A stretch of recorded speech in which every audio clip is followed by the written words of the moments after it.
Bismillahirrahmanirrahim. Assalamualaikum warahmatullahi wabarakatuh. Alhamdulillahi rabbil alamin. Puji syukur marilah kita panjatkan kepada Allah Subhanahu wa taala.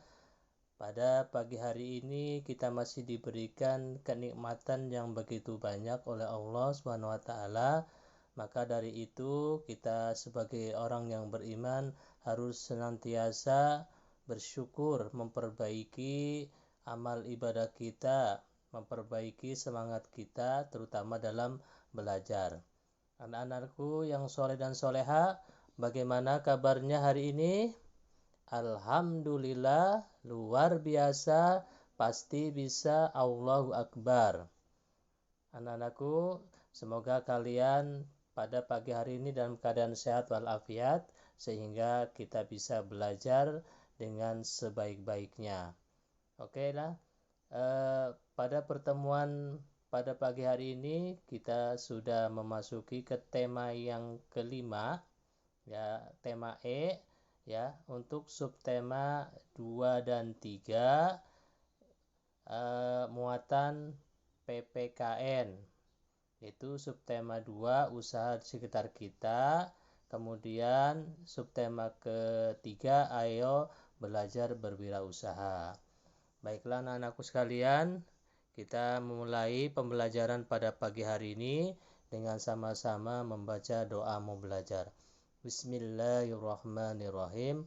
Rabbi zidni ilman warzuqni fahman. Amin ya robbal alamin. Mudah-mudahan kita memperoleh ilmu yang bermanfaat dan memahami. Nah, untuk subtema yang kedua, untuk muatan PKN, ya, yaitu usaha di sekitarku. Perkembangan zaman yang semakin pesat mendorong semua orang harus kreatif untuk mencukupi kebutuhan hidupnya. Salah satunya dengan cara dapat dilakukan adalah dengan membuka usaha secara mandiri atau berwirausaha. Usaha yang dibuat tidak perlu menggunakan modal yang terlalu besar. Biasanya usaha yang dilakukan berkisar pada industri kecil atau rumah tangga. Usaha yang dapat dilakukan misalnya membuka bengkel, tempat potong rambut, menjual makanan dan jajanan. Nah, itu beberapa usaha yang bisa kita lakukan. Nah, pastilah kewirausahaan yang ada di sekitar kita itu sangat bermanfaat, ya. Para pelaku wirausaha, tetangga kita atau teman kita atau mungkin orang tua kita yang melakukan wirausaha pasti bermanfaat. Nah, apa manfaatnya? Satu, membantu terpenuhnya kebutuhan masyarakat di berbagai bidang. Karena apa? Setiap kita tidak semua bisa memenuhi kebutuhan hidupnya. Oleh karena itu dibutuhkan orang lain. Dengan adanya wirausaha, maka akan membantu terpenuhnya kebutuhan masyarakat dalam berbagai bidang. Yang kedua, manfaat dari kewirausahaan adalah menemukan inovasi atau penemuan baru yang bermanfaat bagi masyarakat, ya. Kita lihat di sekitar kita, usaha yang ada di masyarakat semakin banyak dan semakin berkembang dan berinovasi, ya, berbagai macam barang atau makanan yang bisa kita temui, ya, yang baru. Kemudian yang ketiga, meningkatkan kesejahteraan masyarakat sekitar tempat usaha. Dengan adanya wirausaha, masyarakat sekitar, ya, bisa mendapatkan pekerjaan dari wirausaha yang dilakukan oleh orang lain, sehingga akan meningkatkan kesejahteraan masyarakat sekitar karena dapat bekerja dan memperoleh hasil. Yang keempat, mengurangi jumlah pengangguran karena memberdayakan warga sekitar. Ya, ini pasti, ya. Ketika ada seorang yang membuka wirausaha, katakan misalnya konveksi, ini kan membutuhkan karyawan yang banyak. Nah, karyawan yang banyak itu bisa diambil dari masyarakat sekitar, sehingga, ya, jumlah pengangguran di sekitar kita akan berkurang.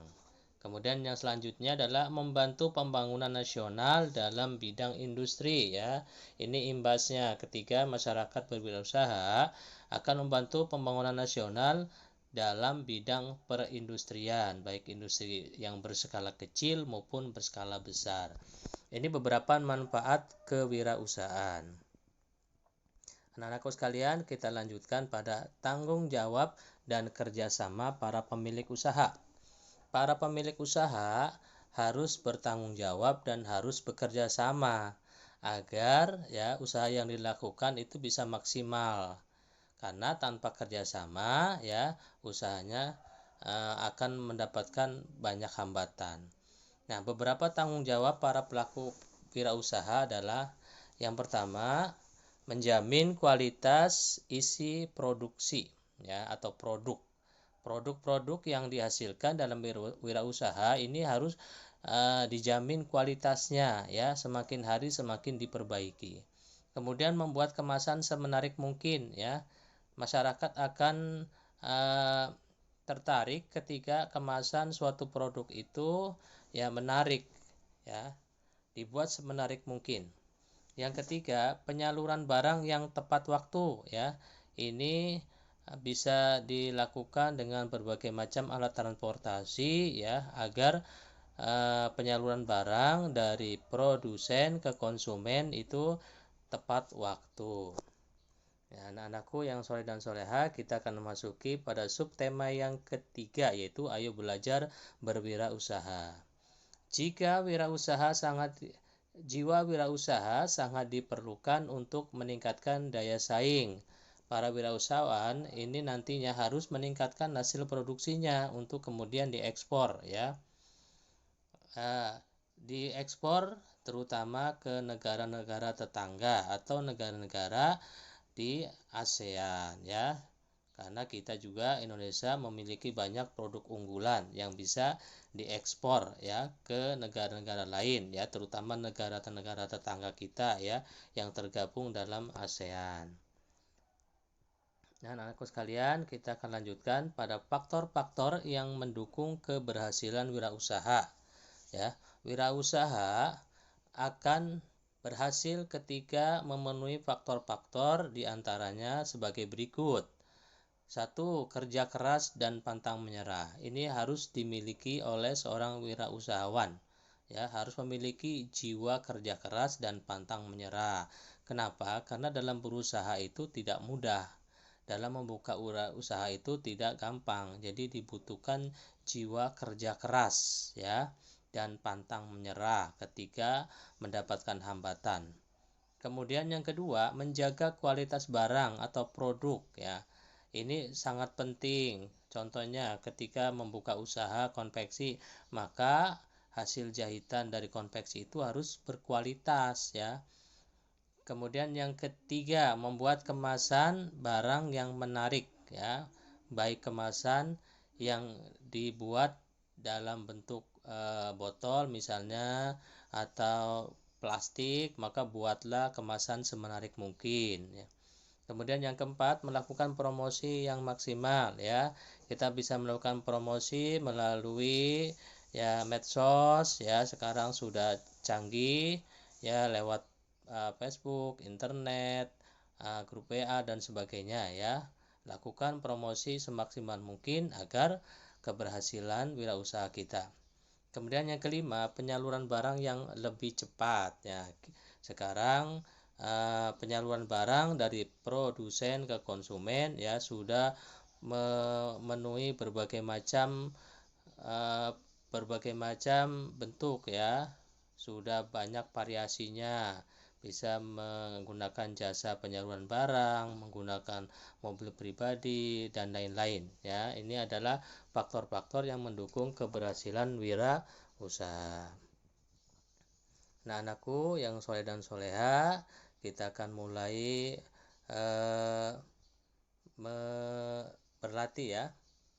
Berarti ini ada latihannya. Yang pertama adalah berbagai macam makanan tradisional yang ada di Indonesia ya, membuat kita merasa bangga menjadi anak Indonesia. Nah, di sini tugas kalian adalah mencatat nama makanan atau minuman tradisional, kemudian daerah asal, kemudian bentuk kemasan. Pak Guru kasih contoh misalnya ya, misalnya yang sekarang berkembang ya, misalnya katakan lumpia ya. Misalnya makanan tradisionalnya lumpia, daerah asalnya Semarang. Bentuk kemasannya sekarang sudah banyak kemasannya, misalnya kemasannya adalah dimasukkan ke kantong plastik. Nah, itu contohnya ya. Atau botol untuk kemasan yang lain. Silakan kalian bisa cari ya di internet ya dan lain-lain yang ada di makanan tradisional yang ada di Nusantara ini. Oke, untuk latihan yang berikutnya adalah kita akan mengamati tentang wirausahawan sekitar kita ya. Silakan kalian baca buku tematik tema E halaman 76 sampai dengan 77 ya, 76 dan 77. Itu ada latihan ya, 1 sampai 5. Silakan kalian salin di buku tulis, kemudian kalian jawab ya. Panduannya adalah buku tematik tema E halaman 76 sampai dengan 77 untuk menjawab soal-soal di bawah ini. Oke, anak-anakku sekalian, itu materi pembelajaran pada hari ini ya. Muatan PKN tema E ya, tentang wirausaha. Silakan kalian kerjakan tugas dari Bapak ya. Mudah-mudahan apa yang Pak Guru sampaikan pada pagi hari ini dapat kalian pahami. Demikian, Assalamualaikum warahmatullahi wabarakatuh.